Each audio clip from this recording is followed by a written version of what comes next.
صاحب کا مرید بننا چاہتا ہوں معین الدین سے، چشتی سے، تو انہوں نے کہا کہ پھر تو کہہ لا الہ الا اللہ چشتی رسول اللہ. یہ طریقت نے گل کھلائے ہیں. مجھے بتائیے نبی مکرم کے کلمے کی جگہ لوگ اپنے کلمے پڑھوا رہے ہیں اور ہم اسے کہہ رہے ہیں کہ یہ دنیا کا مانا ہوا پیر ہے. پھر تو ہمارے اقرار الحسن صاحب صحیح کر رہے ہیں، یہ اس زمانے میں تھے نہیں ورنہ ان کے پیچھے بھی پڑ جاتے. یہ جن کتابوں کا حوالہ دے رہے ہیں، پہلی بات یہ کتابیں ہی ان بزرگوں کے ساتھ غلط منسوب ہے اور اس پر پچھلے اتنے عرصے سے ہم رو رہے ہیں. اور آپ کے جو جیلم کے محبوب ہیں وہ انہی تو بوگس چیزوں پر ان کی بنیاد کھڑی. جب انہوں نے یہ بات کی نا کہ تمہارے اندر مرزے کی روح آ چکی ہے، تو اس کی سپورٹ میں انہوں نے بجائے یہ کہ صوفیاء کی عبارتوں کی غلطی کو ایکسپٹ کرتے، حنیف قریشی صاحب نے اس وہابی عالم دین قاری خلیل صاحب کو جواباً یہ کہا تمہاری حدیث کی کتابوں میں بھی تو اس طرح کی باتیں موجود ہیں. ہاں، قاری خلیل الرحمان صاحب نے تو کوئی حدیث کی کتاب نہیں لکھی ہے. تو ہمارا یہ دعویٰ درست ہے کہ انبیاء ہمارے ہیں اور صوفیاء ان کے ہیں. میرے نبی سا ہے ہی کوئی نہیں، تیرے بابے تھے شے ہی کوئی نہیں. یہ ثابت ہو گیا. کوئی مسلمان دوسرے مسلمان کو یہ تانا دے گا کہ تمہاری حدیث کی کتابوں میں یہ کچھ لکھا ہوا ہے، اگر ہمارے بزرگوں کی کتابوں میں نکل آتا ہے تو ہمیں ٹونٹ کیوں کرتے ہو؟ یہ تو کہا جا سکتا تھا کہ ہماری احادیث کی کتابوں میں بھی ایسی باتیں موجود ہیں. اس نے کہا نہیں، تمہاری حدیث کی کتابوں میں. اب آپ یہ بھی نہیں کہہ سکتے کہ سامنے کوئی شیعہ عالم بیٹھے ہوئے تھے، سنی تھے. یہ تینوں فرقے سنیوں کے ہیں نا، اہل حدیث وہابی ہوں، بریلوی ہوں، دیوبندی ہوں، یا فقہ کی بنیاد کے اوپر جو انہوں نے فرقے بنائے ہوئے ہیں، حنفی، شافعی، مالکی، حنبلی، جو 400 سال تک سلطنت عثمانیہ نے 1517 سے لے کے 1917 تک کعبے کی جمعیت کو توڑا، اس میں بدعت کو جاری کر کے 4 پیلل میں مسلح ڈال کے رکھے. ویسے تو کہتے ہیں چاروں امام حق کے اوپر ہے، ایک دوسرے کے پیچھے یہ لوگ نمازیں بھی نہیں پڑھتے تھے.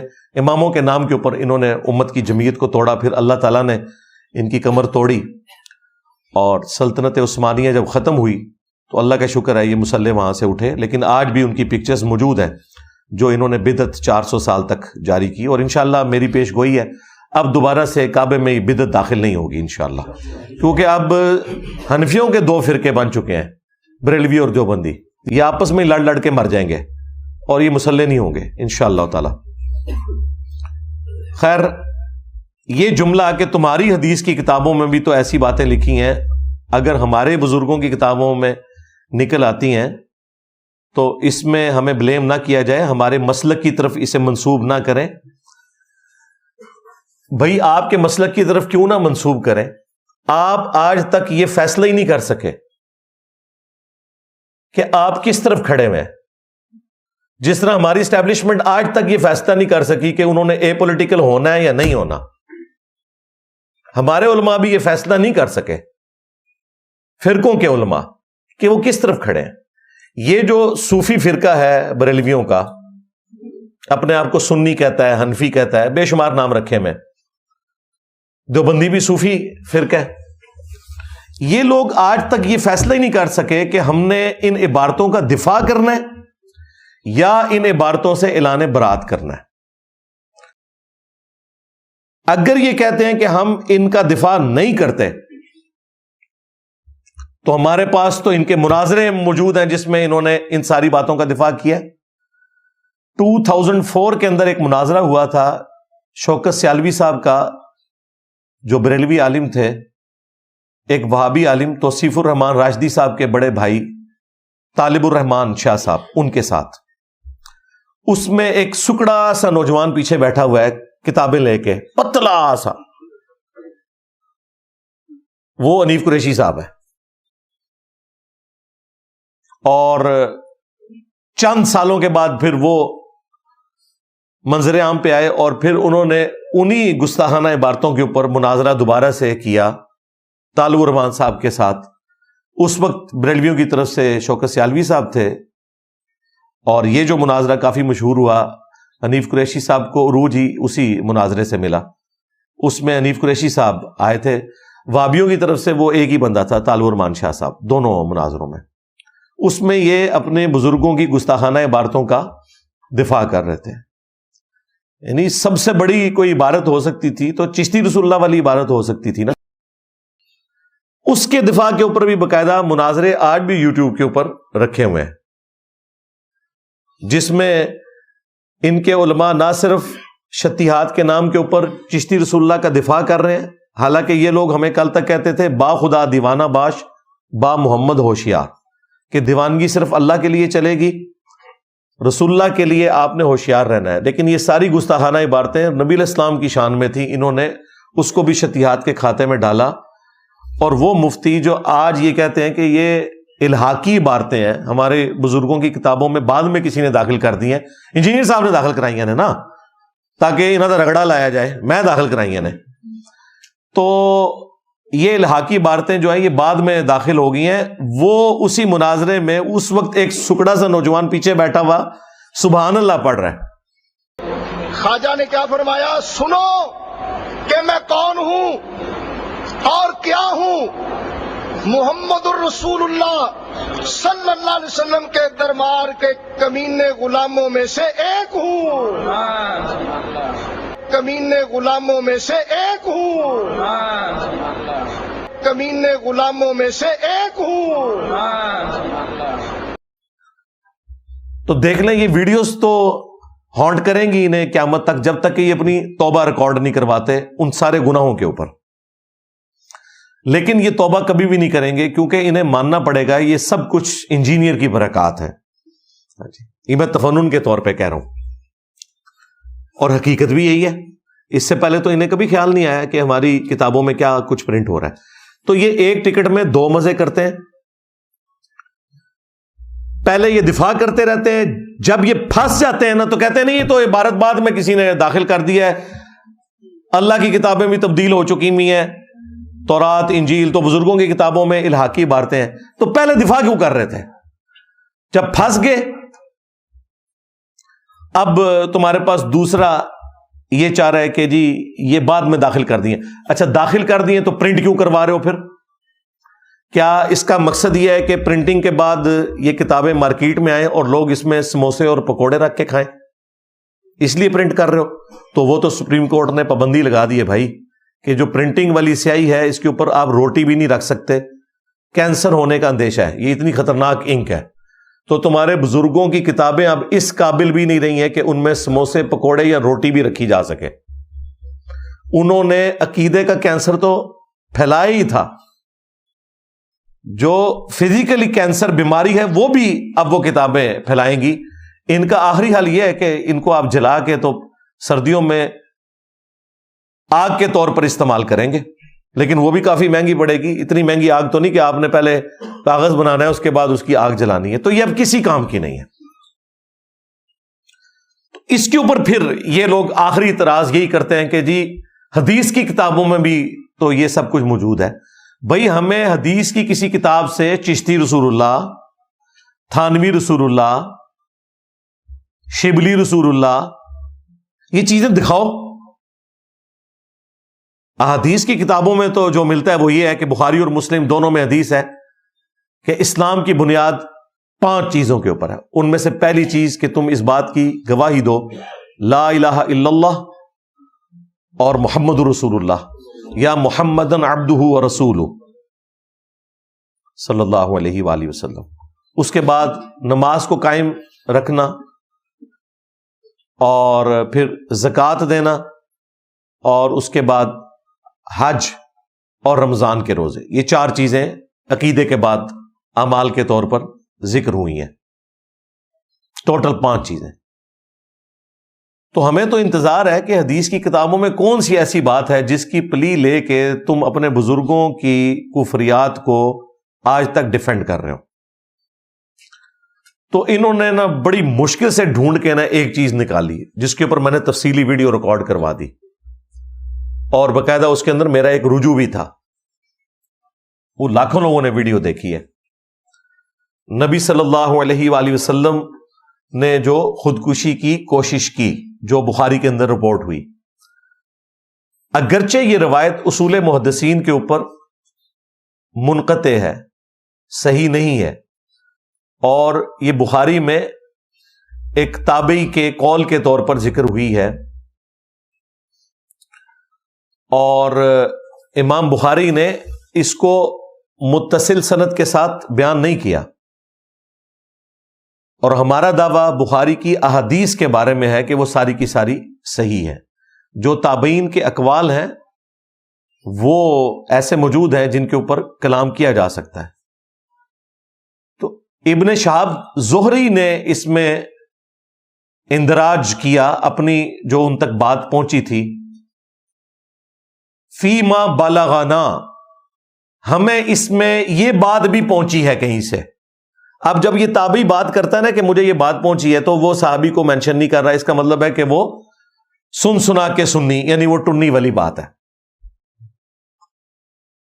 اور اس کے بعد انہوں نے ذکر کیا کہ نبی صلی اللہ علیہ وآلہ وسلم پہ جب وحی کا سلسلہ رک گیا تو رسول اللہ صلی اللہ علیہ وآلہ وسلم چونکہ وحی کی چاشنی کے ساتھ اتنے مانوس ہو چکے تھے کہ کچھ عرصے کے لیے جب وہ سلسلہ رکا تو نبی علیہ السلام کو اس چیز کا غم ہوتا تھا، اور آپ بار بار اپنے آپ کو پہاڑ سے نیچے گرانے کی کوشش کرتے تھے، لیکن پھر فرشتہ سامنے آ جاتا تھا اور وہ انہیں تسلی دیتا تھا۔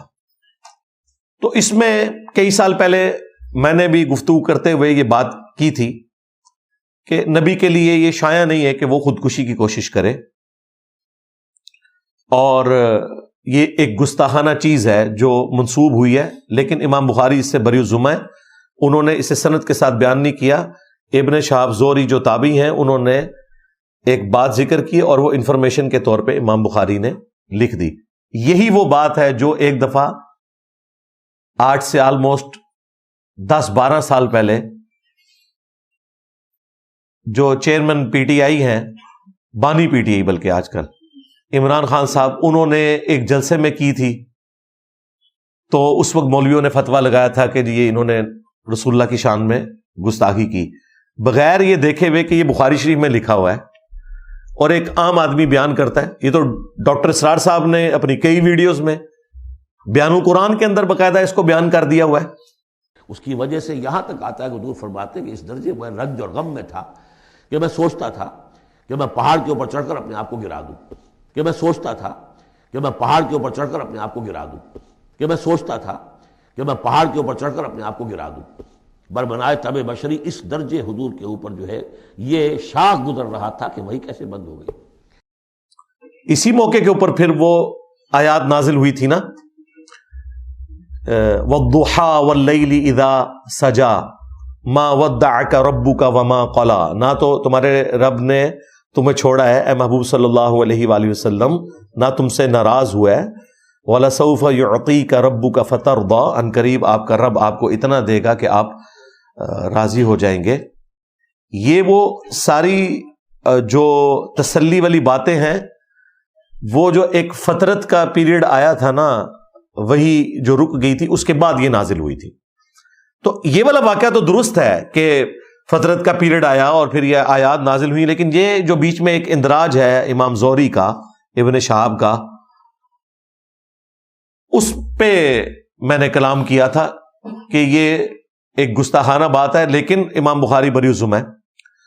بعد میں میرے ایک قریبی اسٹوڈنٹ غلام محی الدین بھائی، جو ہمارے یہ ریفرنسز کا بھی زیادہ تر کام وہی کر کے دیتے ہیں، میں جو کچھ بیان کرتا ہوں میں تو اپنی کرائمنگ سے بیان کرتا ہوں، ظاہر ہے اللہ کا شکر ہے، میں تو آلموسٹ اب 14-15 سال سے یہ کام کر رہا ہوں، تو مجھے کوئی تیاری کرنے کی ضرورت نہیں پڑتی ہے، میں اپنی کرائمنگ سے بیان کرتا ہوں، اس کے بعد ہم اپنی ویڈیو کی آڈیو ان کو بھیجتے ہیں، ہماری جو ٹیم ہے، کہ بھئی یہ جو علی بھائی نے بیان کیا ہے نا، یہ حدیثیں ہیں، انہوں نے تو بیان کر دیا یہ بخاری میں ہے، یہ مسلم میں ہے، اب بخاری میں کس نمبر کے اوپر ہے یہ تم بھجواؤ، وہ پھر ہمیں پورا بھیجتے ہیں، اس کے بعد پھر امیجز میرے پاس پہلے ہی رکھے ہوتے ہیں، ہمارا ٹائم بچ جاتا ہے، اگر میں اس کو کروں تو ٹائم زیادہ لگ جائے۔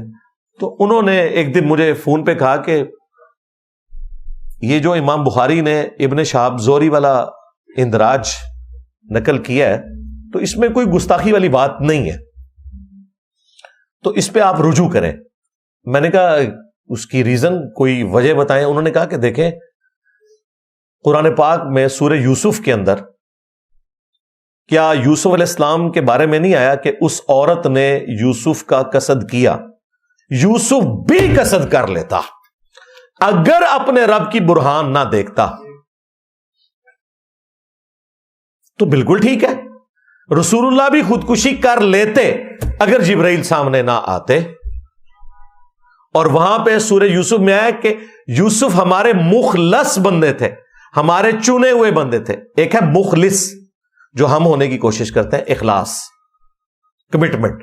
ایک لفظ ہے مخلص جسے اللہ اپنے لیے خالص کر لے. انبیاء سارے مخلص ہوتے ہیں، یعنی وہ اللہ کی پروٹیکشن میں ہوتے ہیں. اگر کبھی خدا نہ خواستہ وہ کسی غلط کام کی طرف مائل ہونے لگیں یا اس چیز کا اندیشہ ہو، ظاہر ہے وہ فرشتے تو نہیں، انسان ہے، تو اللہ تعالیٰ انہیں اسپیشل پروٹیکشن دے دیتا ہے. وہ اس سے پہلے ہی اللہ تعالیٰ کی اسپیشل پروٹیکشن میں آ کے اس گناہ کے کام سے بچ جاتے ہیں. اب اس سے بڑی کیا آیت ہوگی کہ یوسف بھی قصد کر لیتا. ہمیں جو معصومیت کا عقیدہ بتایا گیا وہ بالکل فراڈ ہے. ہمیں یہ بتایا گیا ہے کہ انبیاء کے اندر مادہ ہی نہیں ہے برائی کا.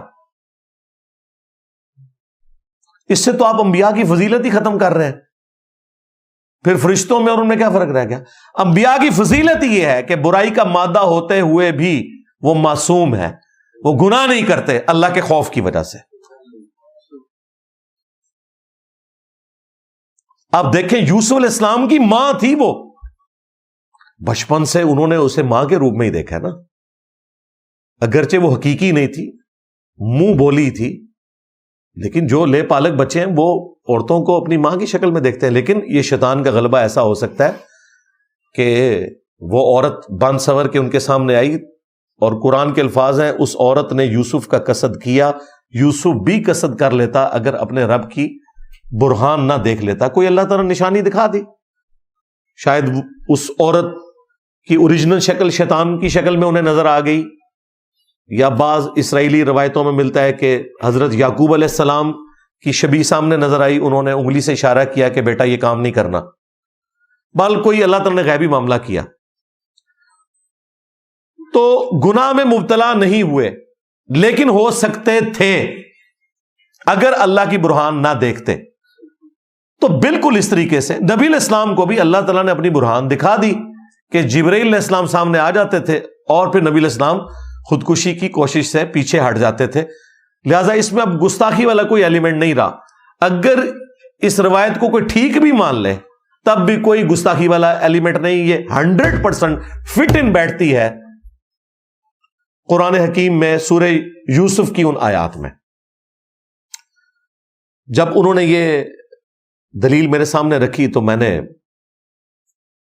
ایک یا دو اتواریں گزری، پوری تیاری کر کے اس کے اوپر باقاعدہ رجوع ریکارڈ کروا دیا